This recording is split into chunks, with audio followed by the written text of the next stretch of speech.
तो कैसे हैं आप लोग। तो आज आ चुके हैं एक नए कंसेप्ट के साथ, इसका नाम है RAG, रिट्रीवल ऑगमेंटेड जनरेशन। तो ये जो कंसेप्ट है ये जनरेटिव एआई का बहुत ही इंपॉर्टेंट कंसेप्ट है, जो एक तरह का रेवोल्यूशन ले आया है जनरेटिव एआई में। तो इसके बारे में डिस्कस करेंगे। सबसे पहले तो समझिए कि कोई भी कंसेप्ट समझने से पहले आपको 3 चीज़ों का जवाब आपके पास होना चाहिए। डैट इज़ क्यों चाहिए ये कंसेप्ट, कब यूज़ करना है इस कंसेप्ट को, और कैसे यूज़ करना है इस कंसेप्ट को। क्यों मैं समझाऊंगा, कब चाहिए ये आप लोग खुद समझ जाएंगे वीडियो के बाद, और कैसे करना है वो अगली वीडियो में कोड के थ्रू समझेंगे एक प्रोजेक्ट बना के। ठीक है, तो रैक के पहले आप समझिए कि सबसे पहले हम लोग इस क्वेश्चन का आंसर करेंगे। सॉरी, वाई, क्यों चाहिए वही रैक, तीन चीज़ें रैक क्यों चाहिए। तो सबसे पहले समझिए जब LLMs आए, जब LLMs का क्या था कि जो जैसे मान लीजिए चैट जीपीटी है आपका ना, चैट जीपीटी का LLM हो गया। चैट जीपीटी क्या है, वो अपने पैरामीटर्स पे ट्रेंड है, मतलब कि उसको पूरे इंटरनेट का पैरामीटर दे दिया गया, पूरे इंटरनेट का पैरामीटर दे दिया गया। कुछ 175 to 100 बिलियन पैरामीटर्स होंगे। तो अब जब भी उसको कुछ भी प्रॉम्प्ट देते हैं, या उससे क्वेरी पूछते हैं या प्रॉम्प्ट देते हैं, प्रॉम्प्ट या फिर क्वेरी कह सकते हैं, जब भी देते हैं तो वो अपने पैरामीट्रिक बेस, यानी कि जो भी उसका डेटा सेट कह लीजिए, पैरामीटर्स कह लीजिए, जिस पे वो ट्रेंड है, उसमें जाके खोजता है आपके प्रॉम्प्ट का आंसर, और वो आपको आंसर देता है। ठीक, क्या करता है, ये जनरेट करता है आंसर। पर प्रॉब्लम कब आती है, मान लीजिए कि आपको अपना पर्सनल डेटा पे कोई सवाल पूछना है। पर्सनल डेटा, मान लीजिए आपने कंपनी खड़ी करी, बहुत बड़ी $1 बिलियन कंपनी खड़ी करी, और आपने उससे पूछ लिया कि यार मेरे को बताओ ये है और मेरे को आंसर दो। तो यहाँ पे ये जीपीटी आंसर नहीं दे पाएगा, क्योंकि वो अपने पैरामीटर्स पे ट्रेंड है। और समझिए ये जो पैरामीटर्स हैं, ये पूरे इंटरनेट का डेटा है, आपको दुनिया भर की चीज़ बता देगा, लेकिन आपकी पर्सनल चीज़ों पे ये हेलुसिनेट कर जाएगा, यानी कि आंसर नहीं दे पाएगा, क्योंकि वो उस पर ट्रेंड ही नहीं है ना। दूसरा क्या दिक्कत है, कई मॉडल्स रीसेंट डेटास पे नहीं ट्रेंड होते हैं। लाइक अगर मैं कोई भी, जैसे जीपीटी तो इंटरनेट का डेटा, उसको एक्सेस है हर चीज़ का, हर न्यूज़ का एक्सेस है उसके पास। लेकिन अगर मैं कोई, जैसे आप हमिंग फेस का कोई मॉडल ले लीजिए, लाइक टाइनी लामा ले लीजिए, कोई भी ले लीजिए, उससे अगर आप रीसेंट डेटा का क्वेश्चन पूछेंगे, हेलुसिनेट कर जाएगा, वो नहीं बता पाएगा, बिकॉज रीसेंट डेटा पर ट्रेंड नहीं है। क्योंकि एक उन लोगों का थ्रेशोल्ड होता है। थ्रेशोल्ड समझते हैं कि मान लीजिए थ्रेशोल्ड मैंने सेट कर दिया 1 जनवरी 2016। 1 जनवरी 2016 के बाद उस मॉडल की ट्रेनिंग बंद हो चुकी है। उससे पहले का आप कुछ भी पूछ ले, लेकिन उसके बाद का उसके पास कोई इन्फॉर्मेशन नहीं होगा। यानी कि अगर मैं पूछ लूँ, जीपीटी तो बहुत अच्छे से ट्रेंड है, उससे अगर आप आज की न्यूज़ पूछो वो आज का बोलेगा, क्योंकि उसके पास एक्सेस है सारे ऑल ओवर इंटरनेट के डेटा का, तो बता देगा रीसेंट डेटा का कुछ भी पूछ। बट वो, अगर आप कोई ऐसा मॉडल लें जो रीसेंट डेटा पर ट्रेंड नहीं है, वो नहीं बता पाएगा। तो यहाँ पे एक दिक्कत आती है एलएलएम की। तीसरा होता है हेलुसिनेशंस। हेलुसिनेशन मतलब समझते ही होंगे, जैसे चक्रा के हम लोग खुद गिर जाते हैं, हेलुसिनेट करते हैं कभी कभी, मतलब समझ रहे हैं आप कि जहाँ पे एलएलएम्स आपको अच्छे से जवाब ना दें। मान लीजिए मैंने एल्बर्ट आइंस्टाइन के बारे में कुछ पूछा, और वो क्या कहते हैं, मान लीजिए एल्बर्ट आइंस्टाइन के बारे में कुछ पूछा, एलएलएम हेलुसिनेट कर गया, एलएलएम बोल रहा है एल्बर्ट आइंस्टाइन फुटबॉल खेलता था अपने ज़माने में। तो यहाँ पे एलएलएम्स आपको अच्छे से जवाब नहीं देते हैं, तो इसे कहते हैं हेलुसिनेशन। आप लोग देखे होंगे चैट जीपीटी से बहुत एक्सटेंसिव बात कर लेते हैं, वो भी हेलुसिनेट करने लगता है कभी कभी, कि मतलब उल्टा सीधा जवाब देने लगता है, आपके जो आपने पूछा उससे रेलिवेंट भी नहीं होता, तब भी वो जवाब दे देता है। यहाँ पे हेलुसिनेट कर जाता है, तो यहाँ पे दिक्कत आती है एलएलएम की। तो अगर मैं एक जनरल एलएलएम पाइपलाइन बताऊँ, जो एक नॉर्मल एलएलएम काम करता है, मान लीजिए आपका चैट जीपीटी है, तो आप उसको क्या करते हो, आप उसको क्वेरी देते हो, क्वेरी, या फिर आप एक प्रॉम्प्ट बोल लीजिए, प्रॉम्प्ट देते हैं, एलएलएम को आ जाता है। एलएलएम अपने पैरामीट्रिक बेस, जिस पे वो ट्रेंड है, जितने बिलियन पैरामीटर्स पे ट्रेंड है, उसको उसमें जाके रिजल्ट खोजता है, और उसको एक पार्टिकुलर पार्सर लगा के आउटपुट दे देता है। तो ये एक नॉर्मल पाइपलाइन है एलएलएम्स की। अगर आप उससे नॉर्मली सवाल पूछते हैं, जैसे एग्जाम टाइम में आप अपने कोर्स रिलेटेड सवाल पूछते हैं, तो आंसर दे पाता है, because it is trend on that parameters. तो यहाँ पे ये एलएलएम्स, ये एक नॉर्मल पाइपलाइन होती है। अब जैसा कि मैंने 3 प्रॉब्लम डिस्कस की थी आपसे, प्रॉब्लम क्या थी, सबसे पहली प्रॉब्लम थी पर्सनल डेटा, कि उस जो पैरामीटर्स पे ट्रेंड है उसमें आपका डेटा नहीं है उसके पास, तो वहाँ पे वो हेलुसिनेट कर जाएगा, आंसर नहीं दे पाएगा। दूसरा है रीसेंट डेटा, कि मैं अगर उसको आज की न्यूज़ पढ़ा दूँ तो मेरे को नहीं बता पाएगा। तीसरा है हेलुसिनेशंस,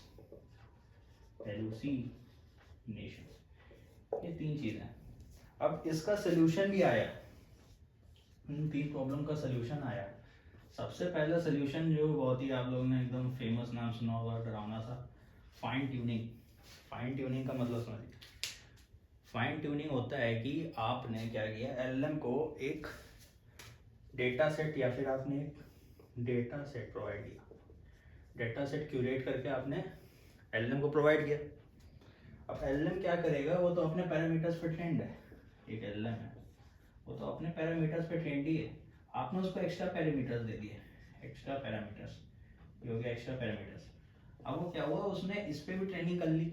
मान लीजिए आपने कंपनी खड़ी करी, आपने उसको अपनी कंपनी का टर्म्स एंड कंडीशन का डॉक्यूमेंट उठा के दे दिया, डेटा मतलब क्यूरेट करके आपने उसको दे दिया एक रेलिवेंट फॉर्मेट में, और उसने उससे ट्रेनिंग ली, और कल को आपने अपनी कंपनी से रिलेटेड सवाल पूछा, उसने अच्छे से जवाब दे दिया। तो यहाँ पे ये होता है फाइन ट्यूनिंग। फाइन ट्यूनिंग कुछ नहीं होता है, आपने एक डेटा सेट उठाया छोटा सा, और जो ऑलरेडी ट्रेंड मॉडल है, ऑलरेडी ट्रेंड एलएलएम है, उसको आपने उसको दे दिया, उसने उसकी भी ट्रेनिंग कर ली और आपको एक अच्छा जवाब दे दिया। एक ऐसा एग्जाम्पल समझिए कि मान लीजिए हम, जैसे आप एक समझिए कि आप अभी कॉलेज में पढ़ाई कर रहे हैं, ठीक है, आपने ट्रेनिंग ले ली कॉलेज की, ठीक है, तो आपने उस कॉलेज की ट्रेनिंग से प्लेसमेंट्स में बैठे, प्लेसमेंट से आपको कंपनी में नौकरी लग गई, ठीक है। कंपनी के बाद कंपनी ने क्या बोला कि हमारे यहाँ काम करने के लिए आपको ये चीज़ें और एक्स्ट्रा आनी चाहिए, ठीक है, तो आपने उसकी भी ट्रेनिंग ली, और अपना जो ट्रेनिंग बेस है और जो कंपनी का ट्रेनिंग बेस है उसको यूज़ करके आपने कंपनी में काम किया।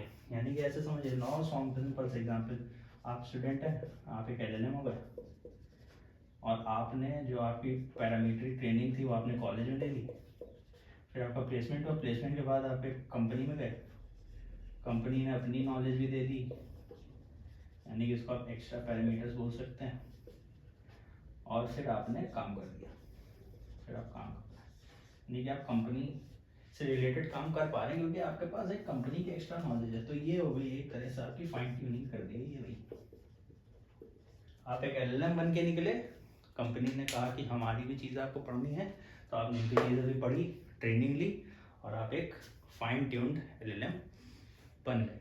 तो ठीक है, अब ये हो गया।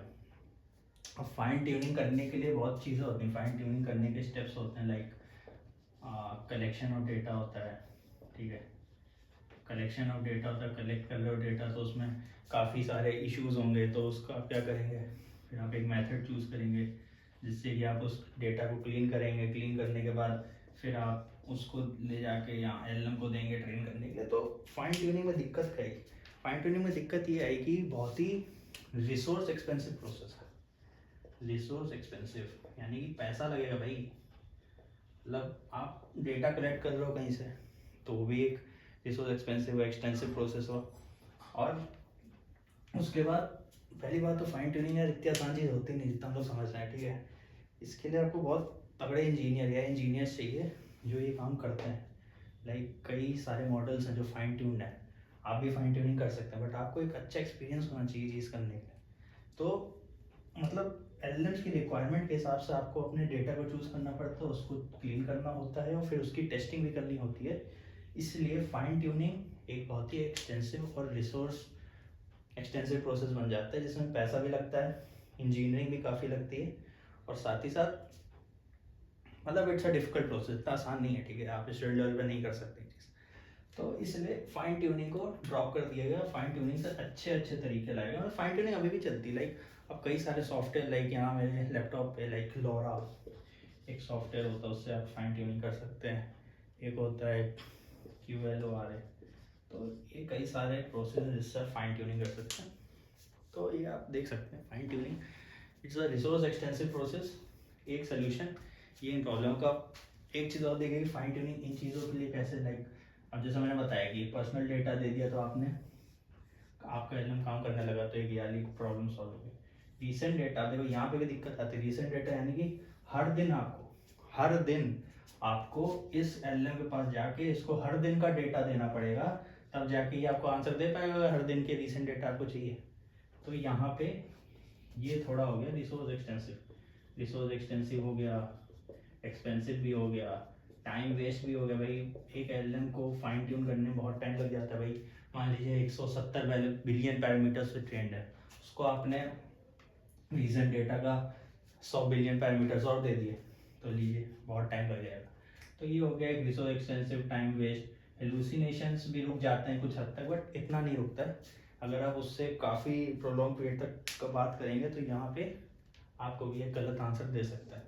तो यहाँ पे आ जाता है आपका, ठीक है, हेलुसिनेट कर जाएगा। ठीक है, हेलुसिनेशंस को रोकने के लिए आप क्या होता है कि आप चाहते हो कि अगर एलएम को वो आंसर नहीं आता तो वो अच्छे से रिप्लाई दिया कि नहीं आता मेरे को, that I did not I am not trained on this parameters so I can't answer it, ऐसा जवाब दो। बट नहीं देता है तो उल्टा सीधा जवाब देने लगता है, तो वो आप नहीं चाहते हो कि आपका एलएम ऐसे परफॉर्म करे। तो फाइनली यहाँ पे इन दो चीज़ों में दिक्कत की बात आ जाती है, इसलिए आगे और भी चीज़ें लाएंगे। लाइक एक सबसे बेहतरीन कंसेप्ट और आया रिसर्च पेपर में, अगर आप देखें तो पढ़ेंगे। सबसे अच्छा कंसेप्ट आया इन कॉन्टेक्स्ट लर्निंग का। इन कॉन्टेक्स्ट लर्निंग अब क्या होती है भाई? इन कॉन्टेक्स्ट लर्निंग नाम से समझिए कि आपने प्रॉम्प्ट दिया, ठीक है, प्रॉम्प्ट दिया, प्रॉम्प्ट में आपने लिखा था TURA गुड ह्यूमन कैलकुलेटर, ठीक है, और आप ही ने उसमें क्या किया, नीचे एक एग्जाम्पल दे दिया। समझ रहे हैं? मतलब आप क्या कर रहे हैं बेसिकली कि आपने एलएम तो आपके पैरामीटर से ट्रेन नहीं है ना, तो अगर एलएम आपके पैरामीटर पे ट्रेन नहीं है तो आप क्या कर सकते हैं कि उसको सिनेरियोज दे सकते हैं कि अगर मैं ऐसे क्वेश्चन पूछूं तो आप एक ऐसा जवाब दें, यूजर एक ऐसा क्वेश्चन पूछे तो आप ऐसा जवाब दें। तो समझिए कि आपने एक यहाँ पे प्रॉम्प्ट दिया that you are an good AI engineer. अब उसको आपने एक वो दिया, सिनेरियो दिया, लाइक यहाँ पे मैंने सिनेरियो लिख रखा है कि आपने दिया कि अगर मैं सेंटेंस दूँ Elon Musk founded SpaceX, तो एंटिटीज आपने दी Elon Musk to person and SpaceX is an organisation. तो कल को अगर मैं एलएम से सवाल पूछूं इलॉन मस्क को रिलेटेड तो वो एक ऐसे जवाब दे सकेगा। तो इन कॉन्टेक्स्ट लर्निंग होता है कि आपने अपने प्रॉम्प्ट में उसको एग्जाम्पल दे दिया भाई कि ठीक है आपके पास मेरा पर्सनल डेटा नहीं है, बट मैं अपने पर्सनल डेटा से रिलेटेड कुछ एग्जाम्पल देता हूँ, उस एग्जाम्पल को आप पढ़ के, उन एग्जाम्पल को आप पढ़ के मेरे को एक आउटपुट दो। समझ रहे हो? समझ आ रहा होगा। लाइक मैंने एक प्रॉम्प्ट दिया, मान लो ये प्रॉम्प्ट है मेरा कि you are a good human calculator. मतलब ह्यूमन कैलकुलेटर हर कोई एलएम कर सकता है, मैं एग्जाम्पल दे रहा हूँ। मान लीजिए आपने कोई बहुत ही सिंपल सा एलएम ट्रेन किया, उसके पास नहीं ऐसी चीज़ है, तो आपने दिया उसको कि अगर एग्जाम्पल दे दिया आपने कि अगर टू यूज़र 2+4 पूछे तो आपको 6 देना है, 2-4 पूछे तो आपको -2 देना है, 2 डिवाइड बाय 4 दे तो आपको यहाँ से रिमाइंडर देना है, लाइक यहाँ से रिमाइंडर टू 2 ही आ जाएगा। तो ऐसा आपने एग्जाम्पल दे दिया। और फिर मैंने यूज़र ने एक प्रॉम्प्ट दिया उसको, दिया कि भाई 2+3 कितना होता है। तो उसने क्या किया, उसने यहाँ पे देखा नॉलेज बेस में, अच्छा ऐड करना है, ओके ऐड करना है तो मैं 5 आंसर कर दूँगा। तो ऐसे आपने एक एग्जाम्पल दे दिया अपने प्रॉम्प्ट में, तो वहाँ से भी उसने देख के उसको उससे ट्रेनिंग ली और उससे आपको एक अच्छा सा जवाब दिया। तो ये कुछ खास टेक्निक नहीं होती है, मतलब अगर मैं बात करूँ पर्सनल डेटा की तो ऐसा कुछ खास नहीं कर पा रहा है पर्सनल डेटा पे भी। और अगर मैं बात करूँ आपका ये रीसेंट डेटा की, तो रीसेंट डेटा पे भी आप कुछ हद तक कर सकते हैं, बट कुछ खास नहीं कर पा रहे हैं आप। हेलुसिनेशंस में भी कुछ खास इम्प्रूवमेंट नहीं आया। मतलब एक आप काम कर सकते हैं कि मान लीजिए एग्जाम्पल में होते हैं कि if you don't know the answer in knowledge base please don't reply and just reply didn't know. तो यहाँ पे हेलुसिनेशंस का प्रॉब्लम आप सॉल्व कर सकते हैं, बट इतना कुछ खास टेक्निक नहीं है इन कॉन्टेक्स्ट लर्निंग। तो इन कॉन्टेक्स्ट लर्निंग आया कैसे? तो ये कोई बनाया नहीं है, ये पैरामीटर्स पे, जितने ज़्यादा पैरामीटर्स पे जीपीटी वालों ने ये देखा कि GPT-1 मॉडल आया था, जैसे GPT-1 model of chat GPT, वो कुछ 100 बिलियन पैरामीटर्स पे ट्रेन था। GPT-2 कुछ 150 पैरामीटर्स पे ट्रेन था। अब जो GPT-3 जो रिसेंट मॉडल चल रहा है वो कुछ 175 बिलियन पैरामीटर्स पे ट्रेन है। 175 बिलियन पैरामीटर्स पे ट्रेन हुआ। तो GPT-3 में इस तरह के एग्जाम्पल दिए गए, इन कॉन्टेक्स्ट लर्निंग का दिया गया, तो यहाँ पे GPT-3 ने एक अच्छे से आंसर दिया। और जो इन कॉन्टेक्स्ट लर्निंग थी, अब कई लोग कहेंगे सर पैरामीटर में ट्रेंड हुआ, नहीं था पैरामीटर में ट्रेंड। उन्होंने एग्जाम्पल दिया, एग्जाम्पल को भी उसने जो कॉन्टेक्स्ट में लिखा है उससे ट्रेनिंग लेके भी आंसर दिया।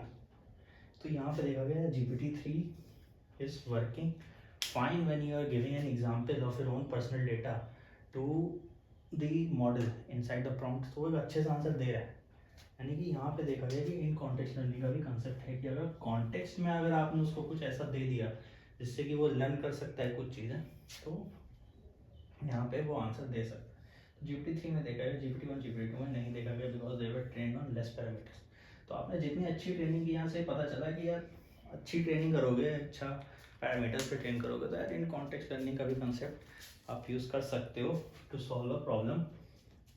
फाइन ट्यूनिंग से तो अच्छा ही है यार, फाइन ट्यूनिंग में इतना पैसा लग रहा है, कलेक्ट करो डेटा, फिर उसको टेस्ट करो, AI इंजीनियर्स लाओ, और वो ये तो प्रॉब्लम्स को सॉल्व तक नहीं कर पाता, तो वो फ़ायदा नहीं फाइन ट्यूनिंग का। मतलब फ़ायदा है, अभी भी होता है फाइन ट्यूनिंग यार, तो ऐसा मत कहना कि बेकार है, अच्छा है, बट उससे भी अच्छे प्रोसेस मार्केट में आ चुके हैं, तो लोग वो यूज़ करते हैं। और आपसे भी यही उम्मीद है कि आप भी वही यूज़ करेंगे। तो ये हो गया। तो अभी तक आपने देखा कि जो 3 प्रॉब्लम्स है इसको कोई फुली सॉल्व कर नहीं पा रहा है। अब जो तीसरा सोल्यूशन आया ना, रैग, इसके बारे में आज हम पढ़ेंगे। रैग ये था भाई एक रेवोल्यूशनरी तरीका, बहुत रेवोल्यूशनरी तरीका था, और हम लोग रैग को लैंग चेन से सीखेंगे। लैंग चेन, ठीक है। तो रैग में क्या हुआ कि, एक मिनट डॉक्यूमेंट खोल लेता हूँ। तो रैग में क्या हुआ कि, अब रैग में क्या हुआ कि आपने क्या किया, जो प्रॉम्प्ट था उस प्रॉम्प्ट को ऐसा क्यूरेट किया है प्रॉम्प्ट कि उसमें गई यूजर की क्वेरी भी, और उसमें गया नॉलेज भी। सब बताता हूँ क्या है। और यहाँ से आया, तो ये एक सिंपल सी पाइपलाइन है रैग, ठीक है।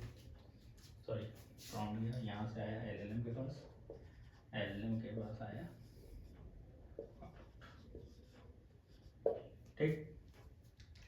तो अब समझिए, मैं आपको ब्रीफ दे देता हूँ कि क्वेरी क्या है जो मैंने यूज़र ने पूछी, नॉलेज क्या है, एक्सटर्नल डेटाबेस, एक्सटर्नल यानी कि जैसे मैंने आपको बोला पर्सनल डेटा, पर्सनल डेटा देना पड़ेगा ना भैया ट्रेन करने के लिए, तो आपने क्या किया, क्वेरी और उस पर्सनल डेटा को भी इस प्रॉम्प्ट में डाल दिया, और इस प्रॉम्प्ट को, इन दोनों की एडिशन को प्रॉम्प्ट में डाल के सीधा अपने LLM को दे दिया। LLM ने प्रॉम्प्ट देखा, उसने क्वेरी देखी, क्वेरी को यहाँ पे देखा, और उसने एक आउटपुट जनरेट किया। तो ये एक काफ़ी देख सकते हैं ऑप्टिमाइज तरीका है एक LLM को यूज़ करने का। अभी समझते हैं कि रैग में कैसे कर सकते हैं आप सब चीज़ें। तो रैग में पहले तो आप समझिए कि 4 कंपोनेंट्स आते हैं। पहला आता है डॉक्यूमेंट लोडर, डॉक्यूमेंट लोडर्स, फिर आता है टेक्स्ट स्प्लिटर्स, फिर आता है आपका ये रिट्रीवर्स, फिर आता है आपका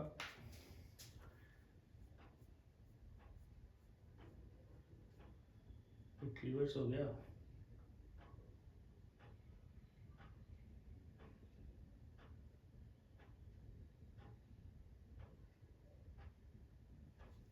रिट्रीवर्स भी आता, फिर आता वेक्टर स्टोर, है ना। अब क्या है देखो समझिए, डॉक्यूमेंट लोडर्स क्या हुआ, नाम भी समझ में आ रहा हो कि आपने एक्सटर्नल डॉक्यूमेंट लोड कर दिया, लाइक एक PDF डॉक्यूमेंट आपने लोड कर दिया, आपने टेक्स्ट डॉक्यूमेंट लोड कर दिया, आपने यूट्यूब का कोई ट्रांसक्रिप्ट उठा के, यूट्यूब ट्रांसक्रिप्ट उठा के आपने उसको लोड कर दिया, और भी कई चीज़ें, मतलब लैंगचेन आपको अन्य प्रकार की चीज़ें देता है लोड करने के लिए एज अ डॉक्यूमेंट लोडर, ठीक है। वो मैं आपको अगली वीडियो में हर एक कंपोनेंट के बारे में बताऊंगा।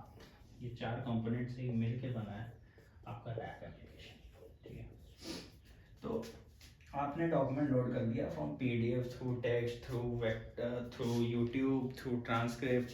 आपने वेब स्क्रैपिंग भी कर सकते हैं। वेब स्क्रैपिंग समझिए कि मान लीजिए आपको वेबसाइट पर आपको चाहिए कि उसका कंटेंट आपको लोड करना है, तो आप वो भी कर सकते हैं थ्रू लैंगचेन। यूट्यूब की ट्रांसक्रिप्ट यानी कि जैसे कोई वीडियो चलाए जाए, मेरी वीडियो चलाएंगे तो आप उसकी ऑटो जनरेटेड हिंदी या इंग्लिश ट्रांसक्रिप्ट को डाउनलोड करके आप इस डॉक्यूमेंट में कर सकते हो। आप सोचिए, खुद दिमाग लगाइए, अगर मैं इतनी चीज़ें थ्रू लैंगचेन कर पा रहा हूँ तो समझिए आप, मैं अगर यूट्यूब ट्रांसक्रिप्ट को उठा के लोड कर दूँ और फिर मैं उसको इन प्रोसेस के उठा के LLM पे डाल दूँ और मैं कुछ भी उसके यूट्यूब के वीडियो के बीच से कुछ भी क्वेश्चन आएगा तो मैं उसका जवाब ले सकता हूँ। समझ रहे हैं कितनी रेवोल्यूशनरी चीज़ है रैग। मतलब फील लीजिए आपकी डॉक्यूमेंट लोड करके आप कोई भी दुनिया कहीं से भी डॉक्यूमेंट उठा के लोड कर सकते हैं।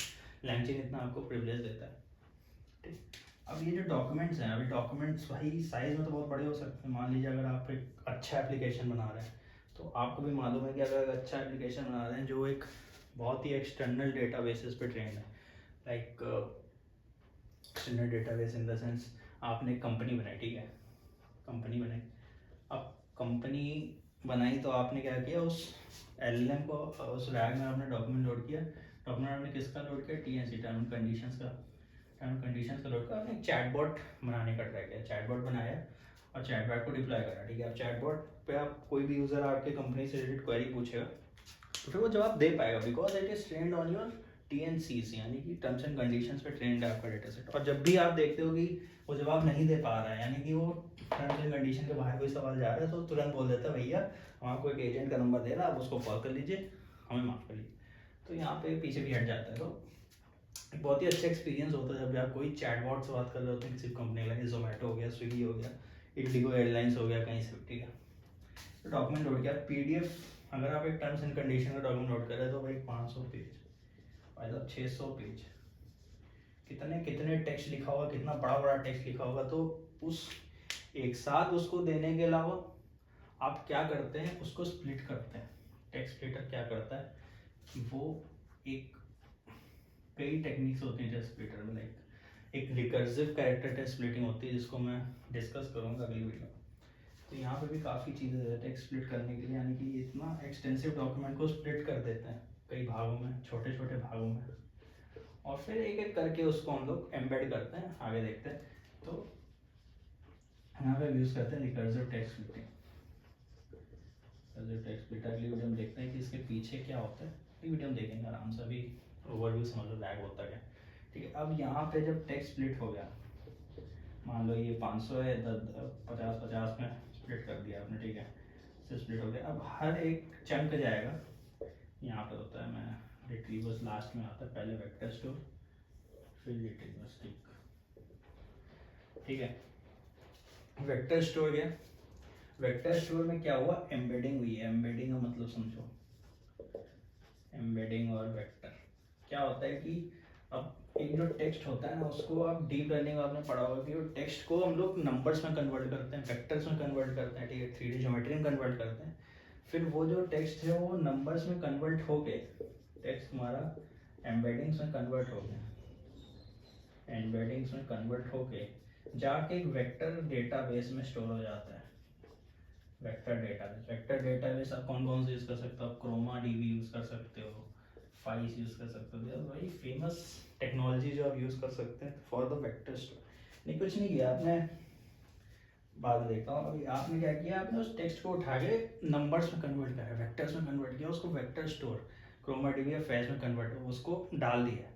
अब डालने का क्या होता है, अब यहाँ पे आप सिमेंटिक सर्च कर सकते हैं। बता दूँ सिमेंटिक सर्च क्या होता है, रिट्रीवर्स में बता दूँ। तो कुछ नहीं किया आपने, एम्बेडिंग्स कन्वर्ट करके उसको डाल दिया किसी डेटाबेस में। अब रिट्रीवर्स का भाई मेन काम आता है, रिट्रीवर्स भाई ये बहुत अच्छी चीज़ होती है। ये भी बहुत तरीके के होते हैं, लाइक सिमिलैरिटी वाला रिट्रीवर होता है। आप मतलब आपके काम के हिसाब से आप कोई भी रिट्रीवर यूज़ कर सकते हैं। मल्टीपल क्वेरी रिट्रीवर होता है, MQR, ठीक है। और भी MMR एक रिट्रीवर होता है, काफ़ी रिट्रीवर्स होता है। काम क्या होता है, काम समझे यार, मेन तो काम है ना। कोड तो सारा कोई भी लिख लेता है, मेन काम है। काम देखो क्या होगा, पूरा पाइपलाइन समझो क्या होता है। पूरा पाइपलाइन अगर मैं आपको समझा तो ये कुछ ऐसा होता है पाइपलाइन यार। कि मान लो यूज़र ने, मैंने क्या किया एज एन एआई इंजीनियर, मैंने डॉक्यूमेंट लोड किया एक, ठीक है, मैंने एक डॉक्यूमेंट लोड किया, मान लो ये है कुछ 15,000 वर्ड्स का डॉक्यूमेंट, ठीक है, 15,000 वर्ड्स का डॉक्यूमेंट बहुत बड़ा है, तो भाई मैंने उसको स्प्लिट किया, टेक्स्ट स्प्लिटिंग हुई, रिकर्सिव टेक्स्ट स्प्लिटर यूज़ करके मैंने उसको स्प्लिट की, ठीक है। तो यहाँ पे एक चंक आ गया, यहाँ पे एक चंक आ गया, यहाँ पे एक चंक आ गया, टेक्स्ट स्प्लिटिंग चंकिंग एक ही चीज़, यहाँ पे एक चंक आ गया।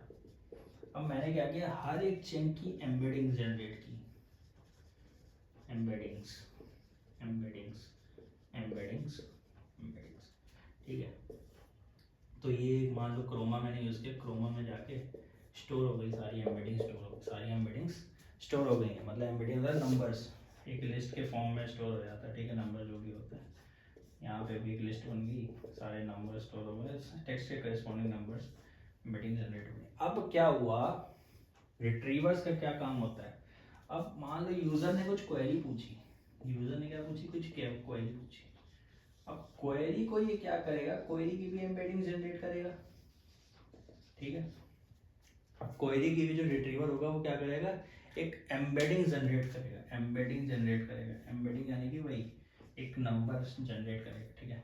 अब वो क्या करेगा, इस जो एम्बेडिंग है उसको यहाँ पे जाएगा, इस एम्बेडिंग में जो यहाँ पे डेटाबेस में स्टोर्ड है, उस एम्बेडिंग में जाके खोजेगा, उस एम्बेडिंग में जाके खोजेगा कि यार ये जो एम्बेडिंग है, ये जो नंबर आया है, ये जो वेक्टर आया है, ये इस वाले डेटाबेस में कौन से वेक्टर के करीब है। यहाँ पे कॉन्सेप्ट आ जाता है कोसाइन सिमिलैरिटीज।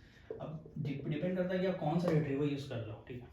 अगली वीडियो में देखेंगे कोसाइन सिमिलैरिटी। आप समझिए कि मान लीजिए एक टेक्स्ट के एम्बेडिंग वेक्टर ये आया है, टेक्स्ट के एम्बेडिंग वेक्टर ये आया है, इसके एम्बेडिंग वेक्टर ये है। अब जो मेरा जो क्वेरी था उसका एम्बेडिंग वेक्टर कुछ ऐसा है, यानी कि वो किस वेक्टर के नज़दीक है उसका एंगल निकलेगा, या है तो सबसे नज़दीक आपको ये वाला वेक्टर दिख रहा है जो एक डेटाबेस में स्टोर्ड है, दिख रहा है। तो वो क्या करेगा, इस क्वेरी को उठा के यहाँ पे सर्च करेगा सिमेंटिकली, इसे कहते हैं सिमेंटिक सर्च। यहाँ पे सर्च करेगा और कोसाइन सिमिलैरिटीज एंगल निकालेगा कि किससे सबसे कम एंगल है, जिससे सबसे कम एंगल हो गया वही होगा आपका उसी पार्ट में वहाँ पे आंसर छुपा है, वहीं से एलएलएम आपको उठा के आंसर देगा। आया समझ? नहीं आया? एक बार और देखते हैं, एग्जाम्पल समझते हैं, ठीक है।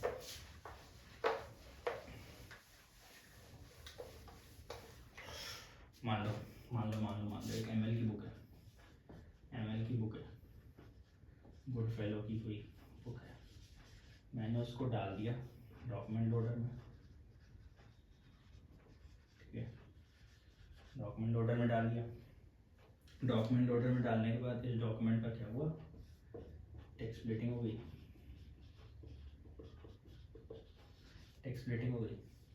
मतलब उसको स्प्लिट कर दिया। और एक वेक्टर स्टोर में देखो दो काम होते हैं, एम्बेडिंग जनरेट होता है, एम्बेडिंग प्लस स्टोरेज।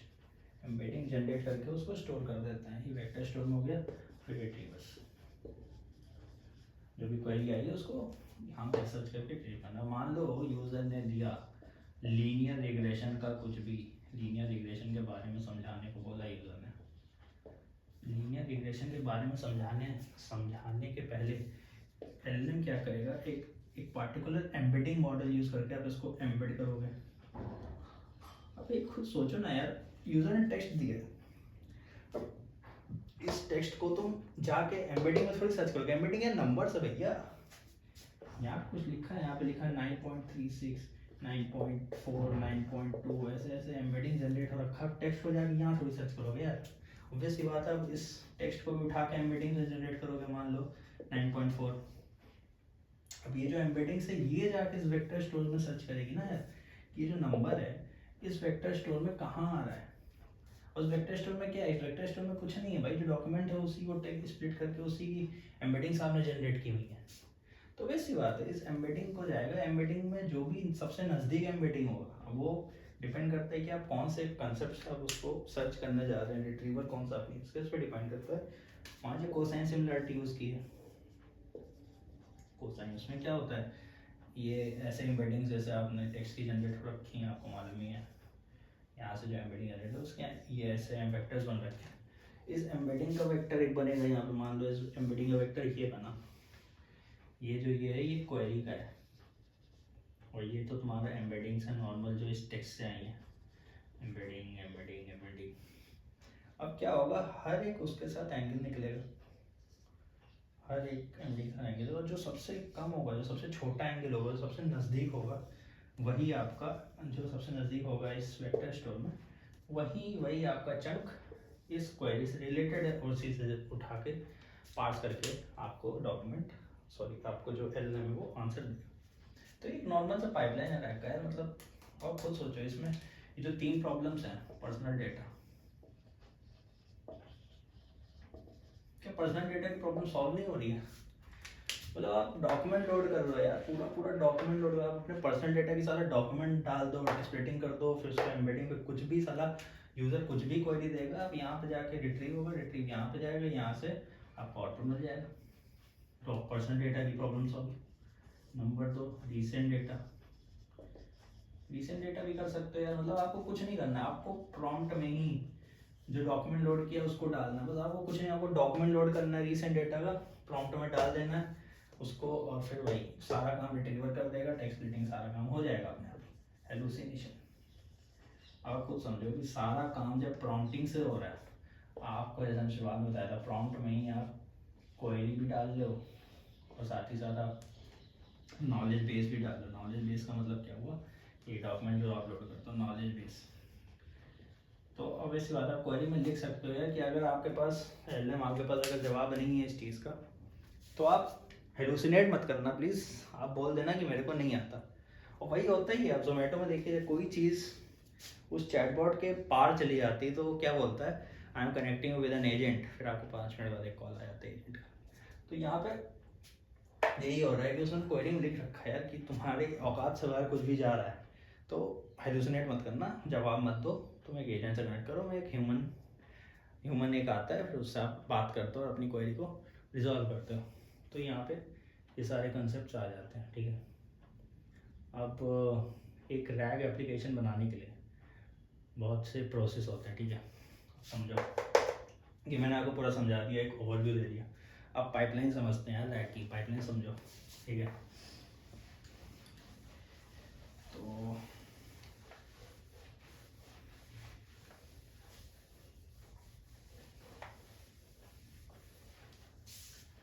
पाइपलाइन समझिएगा, मैंने जो पहले सबसे शुरुआत में जो बनाया था प्रॉम्प्ट, यहाँ से आई क्वेरी, यहाँ से आया आपका नॉलेज बेस,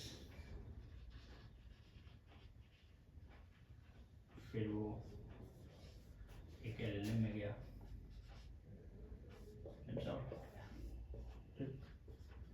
ये था एक रैग का पाइपलाइन, ठीक है। प्रोसेस देखो, सबसे पहला प्रोसेस जो होता है उसे कहते हैं इंडेक्सिंग।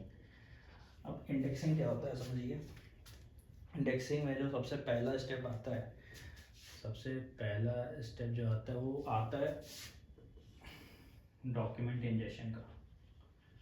डॉक्यूमेंट इंजेक्शन इंजेक्शन समझो, डॉक्यूमेंट का कुछ नहीं होता यार, डॉक्यूमेंट, कोई डॉक्यूमेंट लोडर लिया, डॉक्यूमेंट को लोड करने का प्रोसेस है डॉक्यूमेंट लोडिंग प्रोसेस, इसी को डॉक्यूमेंट इंजेक्शन बोलते हैं। मतलब पीडीएफ लोडर, आपने अपने एलएम को एक पीडीएफ लोड करके दे दिया, आपने एलएम को यूट्यूब ट्रांसक्रिप्ट लोड करके दे दिया, आपने अपने एलएम को वेब स्क्रैपिंग करके दे दिया, तो ये हो गया आपको डॉक्यूमेंट इंजेक्शन, नॉर्मल हो गया। दूसरा जो प्रोसेस आता है वो होता है टेक्स्ट चंकिंग। टेक्स्ट चंकिंग, वही टेक्स्ट चंकिंग जो मैंने आपको बताया था, क्या वो टेक्स्ट स्प्लिटर वाला, कि अब ये डॉक्यूमेंट बहुत बड़ा है तो उसको आपको चंक्स में डिवाइड करना होगा, छोटे छोटे चंक्स में डिवाइड करना पड़ेगा। तो यहाँ पे आप यूज़ करते हो रिकर्सिव टेक्स्ट स्प्लिटिंग। सबका कोड अगली वीडियो में देखेंगे आराम से, कोई दिक्कत नहीं है आपको। एक कंपोनेंट जो 4 कंपोनेंट मैंने बताया था, 4 कंपोनेंट का बिल्डिंग ब्लॉक है उसको पढ़ना ही पड़ेगा ना। अगर आप एक प्रोसेस समझ जाएंगे, कोई भी आप दुनिया भर का चैटबॉट बना दो, कुछ भी बना सकते हो, है ना। तो यहाँ पे आपने चंक करके दे दिया। तीसरा क्या होता है, तीसरा जो प्रोसेस है उसे कहते हैं एम्बेडिंग जनरेशन। एम्बेडिंग जनरेशन अब समझ में आ रहा होगा यार एम्बेडिंग एम्बेडिंग, इसलिए मैंने आपको पहले वो 4 3 चीज़। एम्बेडिंग जनरेशन का क्या मतलब हुआ, वही जो वेक्टर स्टोर में होता है कि जो चंकिंग की आपने टेक्स्ट की, इसी को नंबर्स में कन्वर्ट कर दिया, नंबर्स में, या फिर आप इसको एम्बेडिंग्स बोल लो, आप इसको वेक्टर बोल लो, कुछ भी बोल लो, इसको वेक्टर में इसको एम्बेड करके आपने एम्बेडिंग जनरेट कर दी। मतलब सारा जो चंक है उसको आपने एक लिस्ट फॉर्म में एक नंबर्स को नंबर्स दे दिया, एक जो भी चंक है 9.02 1.48 कुछ भी दे दिया। मतलब ऐसे होता नहीं है, मतलब देख सकते हैं आप, ये सब कंप्यूटर का इंटरनल काम होता है, तो आपको कुछ नहीं करना है, आपने एम्बेडिंग जनरेट कर ली है। एम्बेडिंग कैसे जनरेट करते हो, आपको कोई भी एक मॉडल यूज़ करना है, लाइक जीपीटी का, ओपन एआई का एक एम्बेडिंग का वो होता है, एम्बेडिंग का एक मॉडल होता था, उससे एम्बेडिंग जनरेट कर सकते हो। हगिंग फेस का कोई मॉडल यूज़ करके एम्बेडिंग जनरेट कर सकते हो। तो एम्बेडिंग जनरेट करने के लिए आपको एक एलएम मॉडल चाहिए, ठीक है, याद रखिएगा, एम्बेडिंग जनरेट करने के लिए एलएम मॉडल चाहिए, मतलब टेक्स्ट चेंज करके आपने उसको नंबर्स में कन्वर्ट कर चुके हो। दूसरा क्या है, एम्बेडिंग स्टोरेज, बस खत्म कहानी। एम्बेडिंग स्टोरेज, एम्बेडिंग स्टोरेज में क्या हुआ, कुछ नहीं, चंक करके, अब भाई सारे चंकिंग कर दिए, मान लीजिए 1500 लिस्ट बन गई यहाँ पर ये एम्बेडिंग्स की, उसको कहीं तो स्टोर करो ना बाबू, तो उसको स्टोर कर दिया क्रोमा डीबी में, फाइल्स में, कोई बहुत सारे सॉफ्टवेयर है यार, मतलब इतना लैंचेन दे चुका है ना आप लोग को कि आप कहीं भी उसको स्टोर कर सकते हो। तो आपने इस एम्बेडिंग्स को स्टोर कर लिया, ठीक है। तो अगर मैं आपको इंडेक्सिंग का एक प्रोसेस बताऊँ, तो इंडेक्सिंग में ये प्रोसेस होता है। तो इंडेक्सिंग का प्रोसेस बताऊँ तो क्या है, सबसे पहले आपको डॉक्यूमेंट्स मिला, डॉक्यूमेंट्स को आपने क्या कर दिया, चंकिंग कर दी, बड़े डॉक्यूमेंट को मल्टीपल उसमें कर दिया। हर एक चंकिंग का क्या किया, एम्बेडिंग जनरेट कर दी, हर एक चंकिंग क्या किया, एम्बेडिंग जनरेट कर दी। एम्बेडिंग जनरेट करने के बाद सबको स्टोरेज में स्टोर कर लिया। ये हो गया आपका इंजेक्शन वाला स्टेप। इंजेक्शन के बाद क्या स्टेप आता है, इंजेक्शन के बाद आपका स्टेप आता है रिट्रीवल का। अब रिट्रीवल में क्या होता है समझो, तो लगे रहने देते हैं, सी को रिलेट करके समझाएंगे। अब दूसरा जो स्टेप आता है, सेकंड स्टेप क्या है, सेकंड स्टेप इज रिट्रीवल। बता चुका हूँ कि जो क्वेरी जो यूज़र ने दी है, जो यूज़र ने क्वेरी दी है उसकी एम्बेडिंग जनरेट हुई। यहाँ पे कंसेप्ट आता है सिमेंटिक सर्च का, सिमेंटिक सर्च चिल्ला के बता चुका हूँ पिछली में क्या हुआ है। उसकी एम्बेडिंग जनरेट, उसको भी नंबर से कन्वर्ट किया, उसको जाके आपने क्या किया, ये वेक्टर स्टोरेज है यहाँ पे जाके चेक किया, और आपने चेक किया कि किस एम्बेडिंग से ये वाली एम्बेडिंग क्लोज है, और जिससे क्लोज आ गई वही आपका आउटपुट है। यानी यहाँ पे क्या हो गया, सिमेंटिक सर्च हो गया।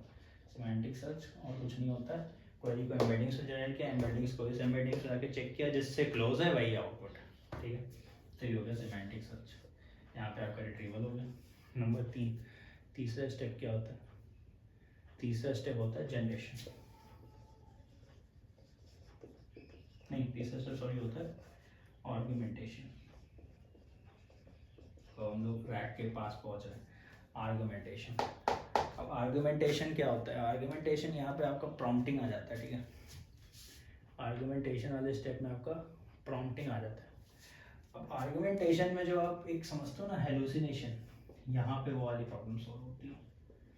यहाँ पे प्रॉम्प्टिंग आ जाती है यार, कितने अच्छे से प्रॉम्प्ट दे पा रहे हो। प्रॉम्प्ट में जैसे आपको मैंने बताया था, प्रॉम्प्ट आप कोई भी नॉलेज दोनों दोगे, तो आप एक ऐसा प्रॉम्प्ट जनरेट कर सकते हैं, मैंने लिख रखा है you are a helpful assistant, ठीक है। मैंने प्रॉम्प्ट दिया एज अ एआई इंजीनियर में, उसको प्रॉम्प्ट दिया helpful assistant answer the question,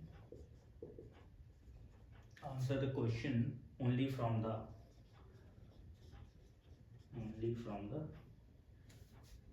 provided context, only for the provided context। और आपने क्या किया, if context is insufficient answer so sorry I have lack of knowledge। और आपने उसको क्या पास कर दिया, आपने उसको कॉन्टेक्स्ट पास कर दिया। कॉन्टेक्स्ट में समझ रहे हो, नॉलेज बेस, यहाँ पे काम आ गया नॉलेज बेस, और आपने उसको क्या पास कर दिया, क्वेश्चन। क्वेश्चन क्या है भाई, कोई जो यूजर पूछा। तो आर्गुमेंटेशन में आपने क्या किया, उसको उस जो प्रॉम्प्ट उसको मैग्नीफाई कर दिया उस एलएलएम को। एलएलएम के पास ये प्रॉम्प्ट जाए that you are a helpful assistant, answer the question only for the provided context. Context क्या है, जो ये एम्बेडिंग जनरेट की है उसको आपने दे दी उसको, ठीक है। और क्वेश्चन क्या है, जो क्वेरी है उसको आपने दे दी। अब वो क्या करेगा, इन दोनों को चेक करेगा और आपको आंसर देगा। तो यहाँ पे ये आ जाता है आपका आर्गुमेंटेशन, जब उसको मैग्नीफाई कर दिया। यहाँ पे आपको समझ में आ रहा होगा, जो तीसरा प्रॉब्लम था हेलुसिनेशन का, वो कहीं ना कहीं सॉल्व होता हुआ नजर आ रहा है, यहाँ आ गया। अब मान लो कुछ ऐसा क्वेश्चन बोले, मान लिया आपने एमएल का डॉक्यूमेंट लोड किया रहा, उससे आप, और उसने क्या सवाल पूछ लिया, उसने साला वहाँ से फिजिक्स से कोई सवाल पूछ लिया, तो ऑब्वियसली फिजिक्स का सवाल तो बता नहीं पाएगा क्योंकि उसके पास का नॉलेज ही नहीं आया उस एलएलएम के पास। तो क्या करेगा वो, ये जवाब देगा कि कॉन्टेक्स्ट इनसफिशिएंट है, मेरे पास नॉलेज नहीं है उस चीज़ का, ऐसे वो जवाब दे सकता है, जो भी आप यहाँ पे लिखेंगे। तो देखो हेलुसिनेशन का प्रॉब्लम यहाँ सॉल्व हो रहा है, जो कि पिछले दो मेथड में सॉल्व नहीं हो रहा था, फाइंड और इन कंटेक्स्ट इतनी। हेलुसिनेशन का प्रॉब्लम यहाँ बहुत अच्छा सॉल्व हो रहा है, बिकॉज एक्सटर्नली उसको दे रहे हो एलएलएम को, यार नहीं आता तो कुछ भी मत बोलना सीधी बात, ठीक है। तो यहाँ पे ये हेलुसिनेशंस की प्रॉब्लम सॉल्व हो जाती है आर्गुमेंटेशन वाले स्टेप। और आर्गुमेंटेशन के बाद फिर वही हो गया ख़त्म। फिर उसके बाद चौथा जो आता है वो होता है जनरेशन। बस अब यहाँ से ये आया, आर्गुमेंट हुआ, फिर यहाँ से एलएलएम ने क्या किया, एक आउटपुट जनरेट करके आपको दे दिया, एक पार्टिकुलर पार्सर वार्सर लगा हुआ। पार्सर भी अगली वीडियो में पढ़ते हैं, चलो जो आउटपुट है उसको कैसे पार्स करना है, ठीक है। तो यार ये पूरा प्रोसेस था रैग बनाने का, ठीक है। तो अगर मैं आपको समराइज़ करूँ एक पाइपलाइन के थ्रू, और इस पाइपलाइन को समझिए तो आप खुद समझ पा रहे होंगे, इस पाइपलाइन को आप तो खुद ही बना सकते हैं कि अगर मैं एक रैग पाइपलाइन बनाऊँ तो कैसी नज़र आएगी, कुछ ऐसी नज़र आएगी। ये हो गया आपका डॉक्यूमेंट,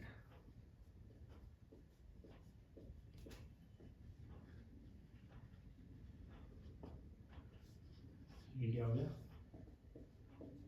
खुद बोलिए, मेरे साथ बोलिए, क्या हो गया, क्या हो गया, ये हो गया चंकी। ये क्या हो गया, एम्बेडिंग्स। चंकी मैंने नंबर्स में कन्वर्ट कर दिया, एम्बेडिंग जनरेट हो गई। अब इस एम्बेडिंग्स को उठा के मैंने क्या किया, एक वेक्टर स्टोर में डाल दिया। क्या है, वेक्टर स्टोर, ठीक, वेक्टर स्टोर हो गया। अब क्या हुआ, ये हो गया आपका इंडेक्सिंग वाला पाइपलाइन, ये पूरी इंडेक्सिंग हो गई यहाँ तक। अब आता है रिट्रीवर, अब आती है क्या, यूज़र की क्वेरी। अब इस यूज़र की क्वेरी का क्या करेंगे, इस यूज़र की क्वेरी को यहाँ पे एक रिट्रीवर भी होगा ना, इस यूज़र की क्वेरी को हम रिट्रीवर के पास भेजेंगे। रिट्रीवर क्या करेगा, इस वेक्टर स्टोर में सिमेंटिक सर्च करेगा कि नहीं करेगा, अरे भाई रिट्रीवर सिमेंटिक सर्च करेगा, वो पार्टिकुलर चंक जो चंकिंग में जो यहाँ पे स्टोर्ड है वेक्टर्स को, जो एम्बेडिंग स्टोर्ड है, इस क्वेरी से रिलेट करेगा यार कौन सा पास में है, तो जो पास में होगा उसको रिट्रीवर को उठा के दे देगा, ठीक है। अब वेक्टर स्टोर से क्या होगा, यहाँ से क्या हो गया, अब रिट्रीव, अब यहाँ पे क्या आ गया, अब यहाँ पे देखो एलएलएम के पास क्या क्या आ चुका है, एलएलएम के पास वो चंक आ चुका है, क्वेरी आ चुकी, क्वेरी यानी कि जो यहाँ से सिमेंटिक सर्च होके जो एक टेक्स्ट निकला है ना, टेक्स्ट, जो टेक्स्ट निकला है, यानी लीनियर रिग्रेशन का मैंने सवाल एक एमएल की डॉक्यूमेंट्स में से पूछा, तो लीनियर रिग्रेशन का जो टेक्स्ट निकला है उसको मैंने लिया, तो यहाँ से जो चंक रिलेटेड टू क्वेरी है वो यहाँ पे पहुँचा, प्लस जो भी आपका ये जो डॉक्यूमेंट था, डॉक्यूमेंट भी डाल दिए फॉर मोर मैग्नीफाइड आंसर। इन दोनों को मिला के आपने क्या किया, प्रॉम्प्ट को दे दिया, मतलब प्रॉम्प्ट में डाल दिया। प्रॉम्प्ट में डाला और मेरे को एलएम को भेजा, एलएम ने क्या किया, आंसर दिया। तो ये एक पूरी पाइपलाइन रैक की, एक बार फिर से समझ लेते हैं, बाय एन एग्जाम्पल समझ लेते हैं। मैंने डॉक्यूमेंट डाला, किसका डॉक्यूमेंट लोडर, मैंने उठा के डॉक्यूमेंट डाला उसका, मशीन लर्निंग का एक डॉक्यूमेंट डाला, ठीक है। अब मशीन लर्निंग का डॉक्यूमेंट डाला तो बहुत बड़ा डॉक्यूमेंट होगा, तो उस डॉक्यूमेंट की क्या हुई, टेक्स्ट रेटिंग, चंकिंग हुई। चंकिंग होने के बाद क्या हुआ, मैंने हर एक चंक की एम्बेडिंग जनरेट कर दी, एम्बेडिंग्स वही वेक्टर या नंबर्स। उसको जनरेट करने के बाद मैंने उसको वेक्टर स्टोर में डाल दिया। सब वेक्टर स्टोर कौन सा यूज़ किया, तो फाइल्स, क्रोमा डीबी, कोई भी आप यूज़ कर सकते हैं जो भी आपको अच्छा लगे, ठीक है। अब क्या हुआ, यूज़र ने क्वेरी दी, यूज़र की क्वेरी है, क्वेरी की भी एम्बेडिंग जनरेट हुई, यहाँ पे एम्बेडिंग्स जनरेट कर, यहाँ लिख सकते हैं एम्बेडिंग जनरेट, उसको रिट्रीवर के पास दिया। रिट्रीवर ने क्या किया, सिमेंटिक सर्च किया वेक्टर स्टोर में कि ये जो क्वेरी है, मान लो क्वेरी आई लीनियर रिग्रेशन की, तो उसने मशीन लर्निंग की जो पूरी एम्बेडिंग जनरेट हो रखी है इस वेक्टर स्टोर में, उसमें चेक किया कि यार लीनियर रिग्रेशन से रिलेटेड क्या क्या चीज़ें हैं, कौन कौन से चंक्स हैं।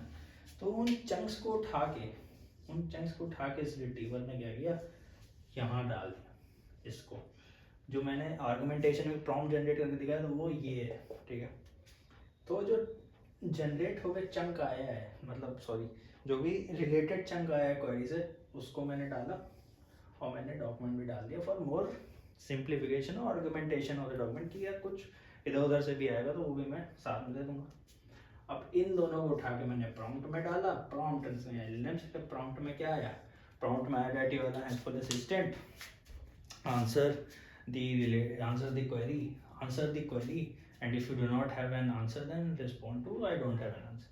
तो क्वेरी में क्या आया, जो रिलेटेड चंक है वो आया, डॉक्यूमेंट डाला, एज अ प्रॉम्प्ट एलएम के पास गया, एलएम ने जवाब दे दिया। लीनियर रिग्रेशन का यहाँ पे आया होगा, यहाँ पे क्या आया होगा, मेरे एग्जाम्पल के लीनियर रिग्रेशन का कुछ आया होगा, डॉक्यूमेंट में जो मशीन लर्निंग की पूरी बुक डाल रखी है, कोई दिक्कत ही नहीं है।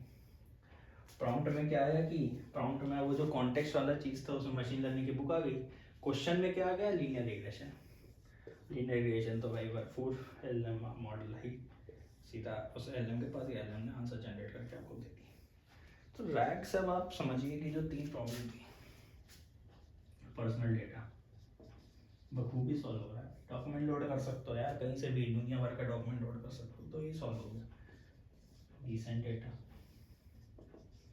ऑब्वियसली ये भी बता चुका हूँ, डॉक्यूमेंट आप लोड कर सकते हैं हर दिन, कोई बड़ी बात नहीं होती, लैंग चेन आप सारी चीज़ें। तीसरा सबसे बड़ी बात होती है हेलुसिनेशन, क्या वो सॉल्व हो रहा है, बखूबी सॉल्व हो रहा है सर। प्रॉम्प्ट में आपने तो डाल दिया ना कि अगर कॉन्टेक्स्ट से बाहर कोई सवाल आया तो आप उसको डायरेक्ट बोल सकते हैं कि यार I don't have an answer, मेरे नॉलेज बेस में ही नहीं है, आप कुछ भी यहाँ से आंसर दे सकते हो। तो एक ये भी प्रॉब्लम सॉल्व होती नज़र आ रही थी। तो रैग का यही कंसेप्ट है कि ये पूरा पाइपलाइन है रैग का ना, इस पाइपलाइन को समझिए, थोड़ा इधर उधर रिसर्च करिए, रिसर्च पेपर पढ़िए, तो आपको और क्लैरिटी होगी इसको लेके। अगली वीडियो में एक चैटबॉट बनाते हैं, यूट्यूब चैटबॉट बनाएंगे, यूट्यूब चैटबॉट, जिसमें हम लोग क्या करेंगे कि एक कोई भी वीडियो का लिंक आएगा, एक क्रोम एक्सटेंशन बनाएंगे यार कि वो यूट्यूब का जो वीडियो है ना, जैसे मैं किसी यूट्यूब वीडियो पे क्लिक करूँ तो एक क्रोम एक्सटेंशन खुल के आ जाए जिसमें मैं चैट कर सकता हूँ उस वीडियो रिलेटेड। क्या करेंगे, यूट्यूब चैटबॉट बनाकर वो क्या करेंगे, एक transcript as a document load करेंगे, मैं आपको पाइथन में ट्रांसक्रिप्ट एज डॉक्यूमेंट लोड करेंगे, उसकी स्प्लिटिंग करेंगे, एम्बेडिंग जनरेट करेंगे, वेक्टर स्टोर में स्टोर कर देंगे, ठीक। क्वेरी जो मैं दूंगा उसकी एम्बेडिंग जनरेट होगी, रिट्रीवर जाएगा, फिर उसका क्वेरी बनेगी, उसके बाद इक्वल, ठीक है। तो ऐसी एक अगली वीडियो में सिंपल सा प्रोजेक्ट बनाते हैं चैटबॉट, जिसमें मैं आपको हर चीज़ बताऊंगा यार, डॉक्यूमेंट लोड करने के तरीके क्या होते हैं, टेक्स्ट स्प्लिटिंग करने के क्या तरीके होते हैं, एम्बेडिंग जनरेट करने के कौन कौन से मॉडल्स हैं, रिट्रीवर कौन से अच्छे होते हैं, कौन से क्या यूज़ कर सकते हैं, और एक अच्छा प्रॉम्प्ट कैसे जनरेट कर सकते हैं जब आप अपना प्रोसेस करें।